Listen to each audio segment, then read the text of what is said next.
ঠিক বলছো বন্ধু।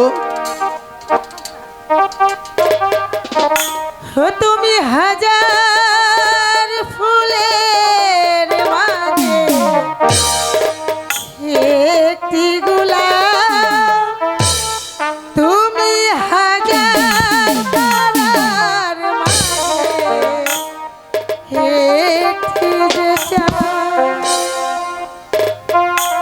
তুমি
ওই যে দেখো প্রেম কুমার,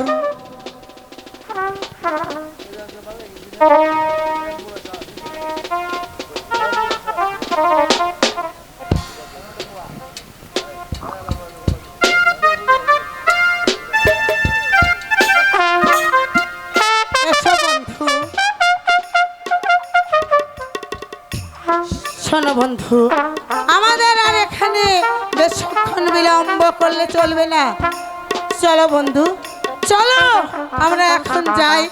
যেমন করে হোক না কেন, যেভাবে হোক না কেন, ওই উন্মাদ রাজাকে বন্দি যে আমাদের করতেই হবে। তবেই তোমার আর আমার পথ হবে একেবারে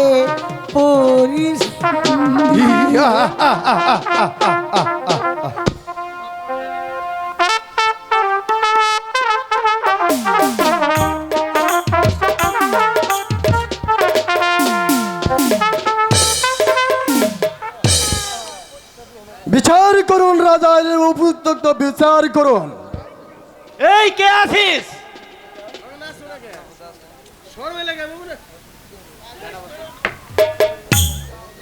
যাও দারোয়ান, এই মুহূর্তে কারাগার হতে,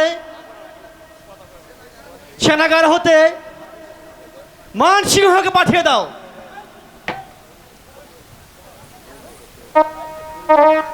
মহারাজের জয় হোক, মহারাজের জয় হোক। আমায় কি জন্য আদেশ করেছেন মহারাজ? সেনাপতি মানসিংহ, বলুন মহারাজ। বিশ্বাসঘাতকের কি বিচার হতে পারে? কেন মহারাজ? বিশ্বাসঘাতকের বিচার হতে পারে প্রাণদণ্ড। ভেবে উত্তর দিন সেনাপতি মহাশয়। আমি ভেবে বলেছি মহারাজ, বিশ্বাসঘাতকের বিচার হবে প্রাণদণ্ড। এখনো সময় আছে সেনাপতি মহাশয়, ভালো করে ভেবে উত্তর দিন। হ্যাঁ মহারাজ, আমি ভালোভাবে ভেবে বলেছি মহারাজ, বিশ্বাসঘাতকের একমাত্র শাস্তি হতে পারে তার প্রাণদণ্ড। তাহলে তোমার মাথাটা বাড়িয়ে দাও। বিশ্বাসঘাতক বেঈমান, এই কে আছিস?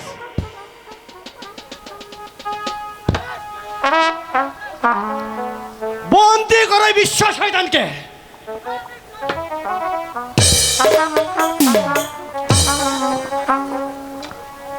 আমাকে আদেশ করো কুমার, আমাকে আদেশ করো।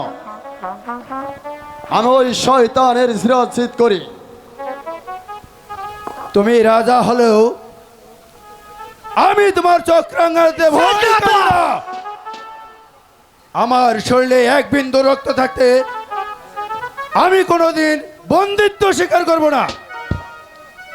তবে হোক তোমার অস্ত্রের পরিচয়, দেখা যাক কার বাহুতে কত শক্তি। সেনাপতি মান সিংহকে বন্দি করেছে কে? কেন? আমি করেছি। কেন? তুমি সেনাপতি মান সিংহকে বন্দি করার কে? রাজ্যটা কি তোমার না আমার? রাজ্যটা হ্যাঁ হ্যাঁ, এই রাজ্য টাকা বিবাহের পূর্বে তোমার কি মনে নেই? তুমি কি ভুলে গেছো সেই দিনের কথা, যেদিন আমাকে বিবাহ করতে গিয়েছিলে? সেদিন এই রাজ্যখানা আমার নামে লিখে দিয়েছো। শয়তানি!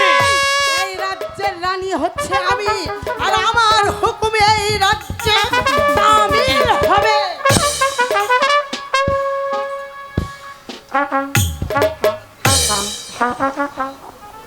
আমি অপরাধী, তুমি আমার বিচার করো। হ্যাঁ হ্যাঁ, হ্যাঁ হ্যাঁ হ্যাঁ, বিচার বিচার আমি করব, বিচার আমি করব, বিচার আমি। এই দেখ, প্রহরীকে এই মুহূর্তে এখানে পাঠিয়ে দে।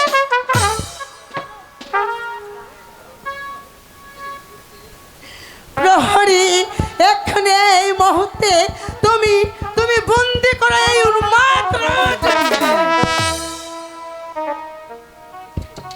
এ কি করছো প্রেম কুমার? আমাকে আদেশ করো, আমি এদেরকে হত্যা করি। মন্ত্রী মহাশয়, এই শৃঙ্খল দিয়ে আপনার গায়ে আমার হাতে পড়ে দিয়েছে, এ যে রাজার পালন করতেই হবে।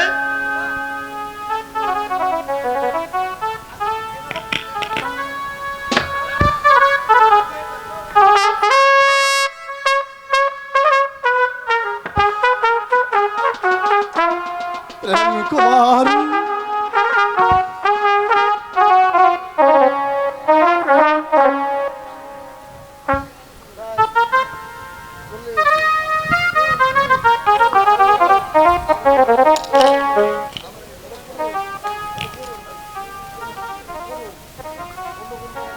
সেনাপতি মান সিংহ, বলো বন্ধু।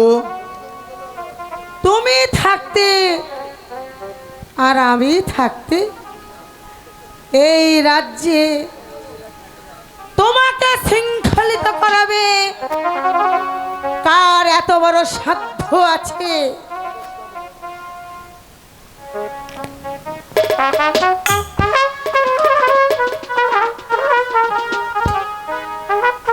এবার চলো বন্ধু, আমরা এখন বিশ্রাম কক্ষে যাই। তাই চলো বন্ধু, তাই চলো।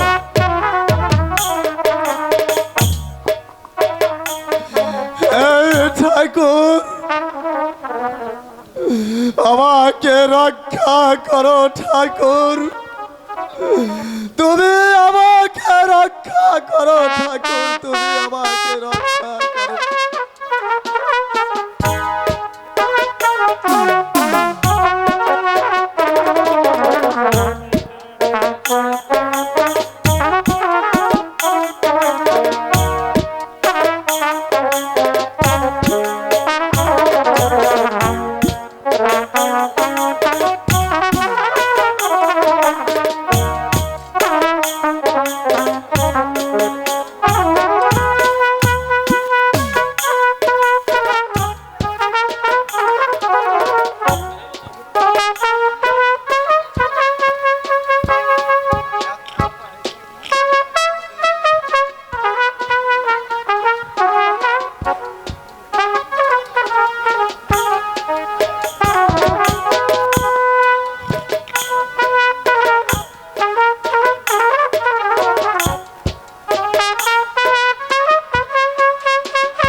যাও ঘাতক, তুমি তুমি এক্ষুনি এই মুহূর্তে এই উন্মাদ রাজাকে নিয়ে যাবে দক্ষিণ শ্মশানে নিয়ে গিয়ে এই রাজাকে হত্যা করে তার তাজা রক্ত এনে তুমি আমায় উপহার দেবে।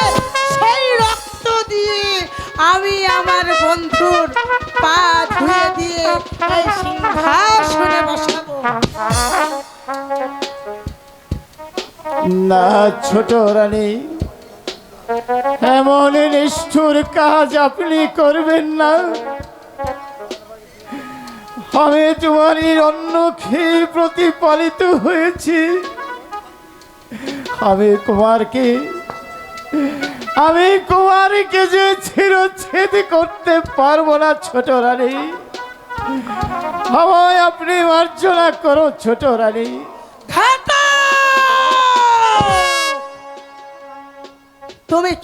তুমি কি ভুলে যাচ্ছ তুমি সামান্য আমারই বেতন ভক্ত কর্মচারী, আর আমারই বেতন ভক্ত কর্মচারী হয়ে আমার কথা তুমি অমান্য করতে চাও? আমার কথা তুমি পালন করো। ভাই ঘাতক, তুমি তোমার রাজ আদেশ পালন করো ঘাতক, আর বিলম্ব করো না ঘাতক। আমি যে এখন আর রাজা নই ঘাতক, আমি যে এখন রাজ অপরাধী। তুমি তোমার রাজার আদেশ অমান্য করলে তোমারও যে প্রাণদণ্ড হতে পারে। ও ঠাকুর, আমার আর সহ্য হচ্ছে না ঠাকুর, তুমি আমাকে হত্যা করো ঘাতক। আমাকে হত্যা করে ওই রাক্ষসীটিকে রক্ত এনে দাও ঘাতক। কি বলছেন মহারাজ? আমি আপনার অন্ন খেয়ে এই বেঁচে আছি, আজ আপনি এই রাক্ষসীকে রাজ্যটা রেখে দিয়েছেন বলে আর আপনাকে দিল প্রাণে দণ্ডের আদেশ। এত বড় স্পর্ধা! আপনি একবার আমাকে আদেশ করুন মহারাজ, আমি এই ছোট রানীকে এক্ষুনি শিরচ্ছেদ করে ফেলব।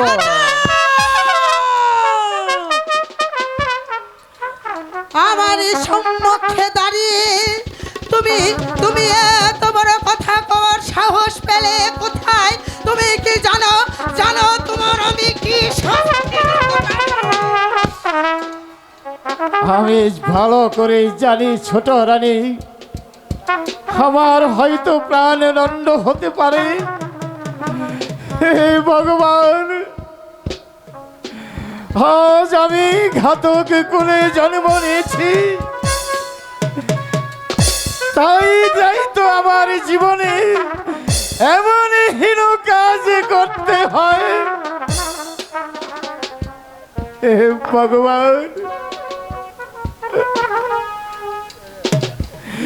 তুমি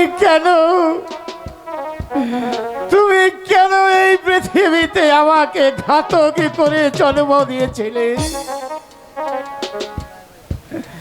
আমি কেমন করে মহারাজকে হত্যা করব? এর চেয়ে যদি তুমি আমাকে মৃত্যু দিতে থাকো, হয়তো আমার জন্য অনেক ভালো হতো। আমি হচ্ছে এই রাজ্যের রানী, আমি তোমাকে হুকুম করছি, তুমি আমার হুকুম দাও। মহারাজ, কি করব মহারাজ? আমার যে কোনো উপায় নেই মহারাজ। চলে আসুন মহারাজ, চলে আসুন। তা না হলে যে এই রাক্ষসীর মনের আশা পূর্ণ হবে না। ঘাতক, তাই চলো, আমার যে আর বিলম্ব সহ্য হচ্ছে না। ঘাতক, ওরে 70 কোটি প্রজা সাধারণ, সে দেখো আজ রাক্ষসের ছলনায় পড়ে তোমার হতভাগ্য সন্তান এই পৃথিবীর মায়া ছেড়ে চলে যাচ্ছে। তোমরা সুখে থাকো, তোমরা শান্তিতে থাকো। ঘাতক, তুমি আমাকে একটিবারের জন্য মুক্তি করে দাও, আমি শেষবারের মতো আমার পিতার সিংহাসন প্রণাম করে আসি। বেশ, এই তো আমি তোমাকে মুক্ত করে দিলাম। আমি শেষবারের মতো আমার পিতার সিংহাসন প্রণাম করে আসি।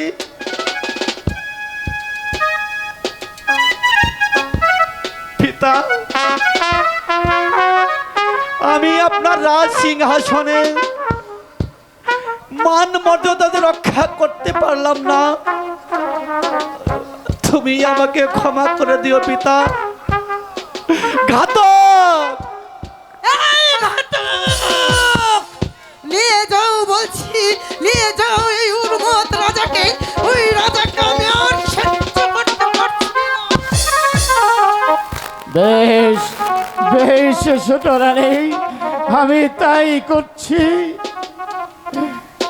চলে আসুন মহারাজ।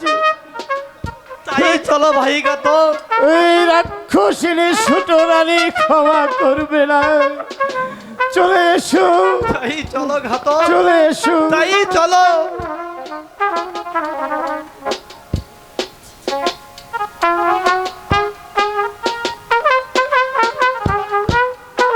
ওরে রাক্ষসিনী, তুই আমার রাজাকে বন্দি করেছিস, তুই আমাকে বন্দি কর।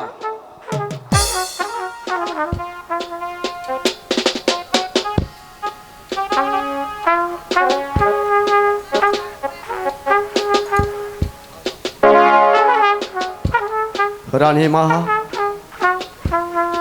আমাকে কিছু জিজ্ঞাসা না করে নয়তো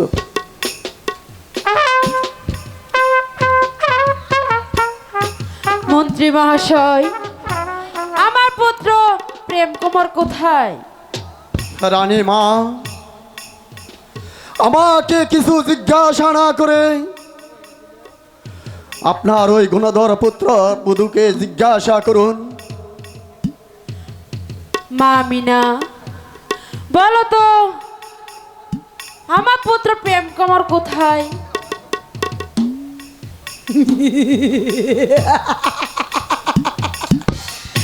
এ কি মা, তুমি অমন করে হাসছো কেন? সে হয়তো এতক্ষণে ওই যমলয়ের ধারে পৌঁছে গেছে। এ কি বলছো?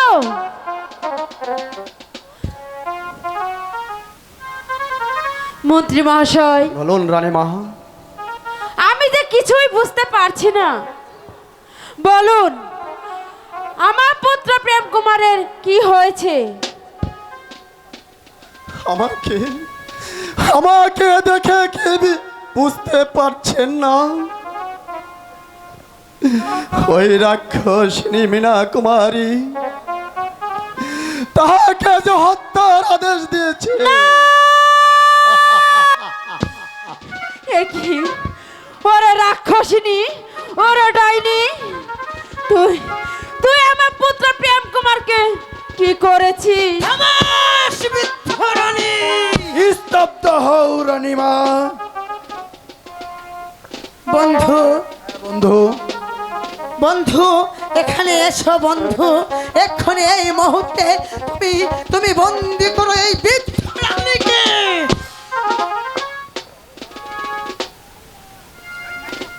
এই কে আসিস? প্রহরীকে পাঠিয়ে দাও।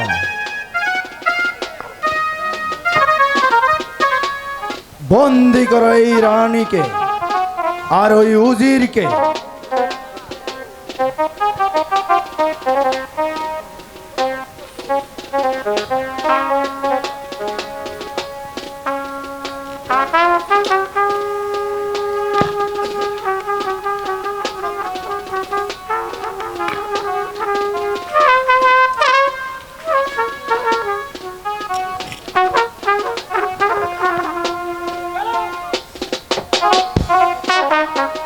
ওরে রাক্ষসিনী,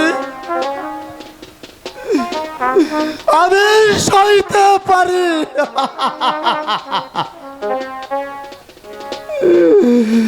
এই জীবন যন্ত্রণা সহ্য করতে পারি, ওই ভগবান সহ্য করবে না।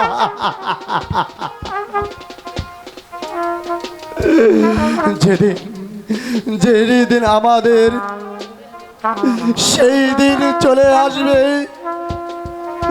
সেই দিন এই শৃঙ্খল তোদের ওই পাপিষ্ঠ হাতে বন্দি করবে। সেদিন আর কোনোদিন পাবে না মন্ত্রী। আর তুমি সেই দিনের আশায় পথে বসে থাকো মন্ত্রী মশাই। প্রহরী নিয়ে যাও এই বৃদ্ধ মন্ত্রী আর এই বৃদ্ধ রানীকে।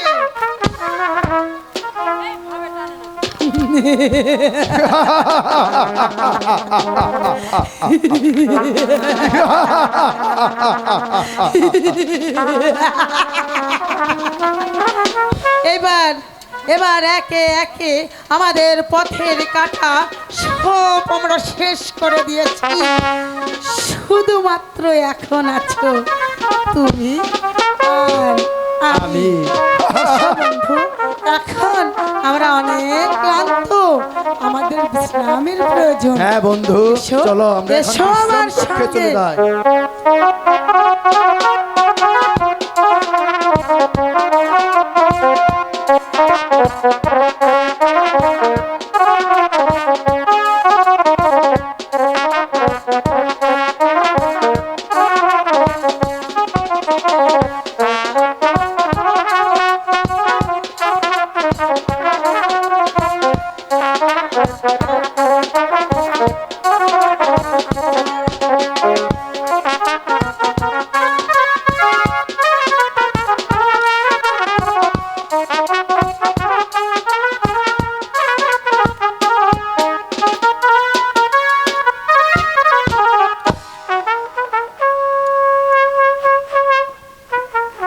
ভাই ঘাতক, আমার যে আর সহ্য হচ্ছে না, তুমি তোমার কাজ সেরে ফেলো ঘাতক।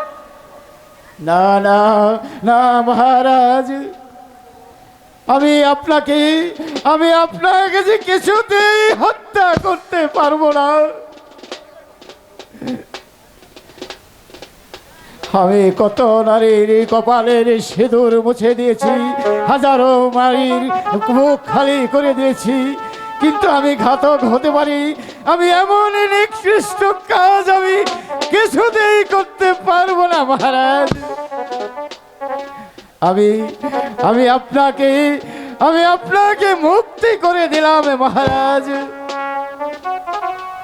মুক্তি আমার সাধনা ঘাতক, তুমি তোমার রাজ আদেশ পালন করো ঘাতক। আমার যে এই জ্বালা আর কিছুতেই সহ্য হচ্ছে না ভাই ঘাতক, তুমি তোমার কাজ শেষ করো ঘাতক, তোমার মহারাজকে রক্ষা করো। না না মহারাজ, আমি আপনার অধীনে অনেক দাসত্ব করেছি।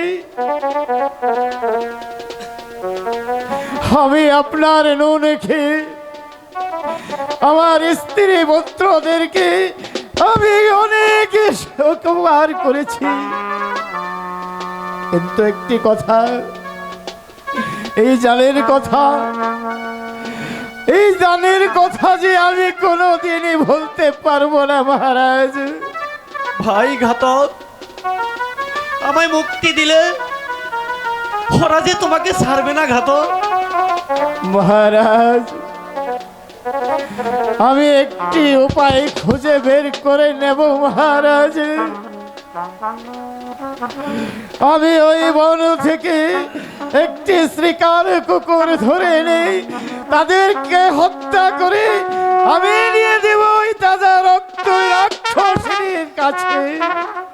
না ঘাতক, ভাই ঘাতক, ভাগ্যক্রমে যদি তাও নাবো তাহলে কি করবে ঘাতক? মহারাজ, ভাগ্যক্রমে ওই বনমাঝে শিকার কুকুর যদি আমার ভাগ্যে না জুটে, তাহলে ওই ভগবান আমাকে যে দুটি পুত্র সন্তান দিয়েছে মহারাজ, আমি আমার এই পুত্র দুটিকে হত্যা করে তাদের তাজা রক্ত নিয়ে দেব ওই রাক্ষসিনীর কাছে। না ভাই ঘাতক, তাদের হয় না ঘাতক। মহারাজ, আমি চলে যাচ্ছি মহারাজ, আমি চলে যাচ্ছি মহারাজ। বিদায় মহারাজ, বিদায়। কি ঘাতক যে আমাকে ছেড়ে চলে গেল, আমি এখন কোথায় যাব? কোথায় গিয়ে আমি আলোর সন্ধান পাবো?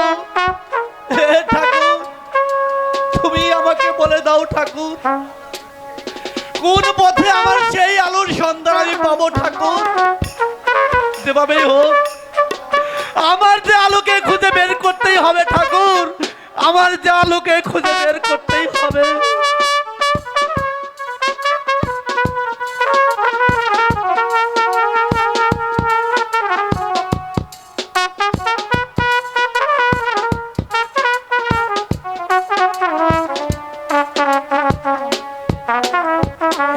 ঠাকুর,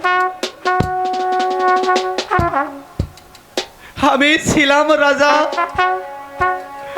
আর এখন যে হয়েছি পথের কাঙ্গাল ঠাকুর।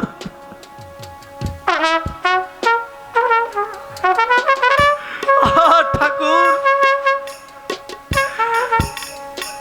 আজ এমনি করে আর কতদিন কাটাবে ঠাকুর? আমি কোথায় পাবো আলোর সন্ধান? আলো, আলো, একবার এসে দেখে যাও তোমার হতভাগা স্বামীকে।